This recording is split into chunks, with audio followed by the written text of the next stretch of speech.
জনপ্রিয় মার্কা হাত পাখা জনসমর্থনে আজকের এই গণমিছিল পূর্ব সমাবেশে উপস্থিত সবাইকে জানাই শুভেচ্ছা অভিনন্দন। সংগ্রামী উপস্থিতি, আমরা বরিশাল সম্পর্কে জানি, বরিশালের জন্য কে কি করেছেন তাও জানি। অনেকে বলতে চাচ্ছেন শায়েখে চরমোনাই বরিশালের জন্য কি করেছেন, শায়েখে চরমোনাই বরিশালের জন্য এতটুকু করেছেন যা আপনি 20 বছর এমপি থেকে করতে পারেননি। শায়েখে চরমোনাই করোনাকালীন সময় যা করেছেন আপনি একবার মেয়র 20 বছর এমপি থেকে তা করতে পারেননি। করোনাকালীন সময় সরকার মেয়রকে কেউ বুঝতে পায়নি।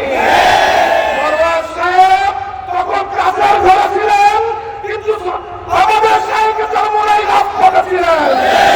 আমাদের বিএনপি নেতৃবৃন্দ যখন কাছের রুমে এসির রুমে বসে করোনার হিসাব করতেন, প্রয়োজন মারা গিয়েছেন, তখন শায়েখের কর্মীরা লাশ দফনের জন্য ব্যস্ত ছিল।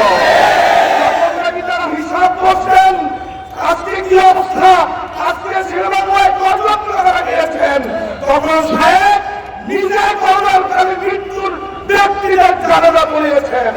অর্থাৎ এই হিসাব করিয়েন না আমরা কি করেছি আপনারা কি করেছেন, বরঞ্চ 20 বছর এমপি থেকে বরিশালবাসীর জন্য দুর্দশা চাঁদাবাজি ছাড়া কিছু দিতে পারেননি। বরিশালে 5 আগস্টের পরে পুরো বরিশালকে কারা চাঁদাবাজির সরবরাহে পরিণত করেছে বরিশালবাসী তা জানে।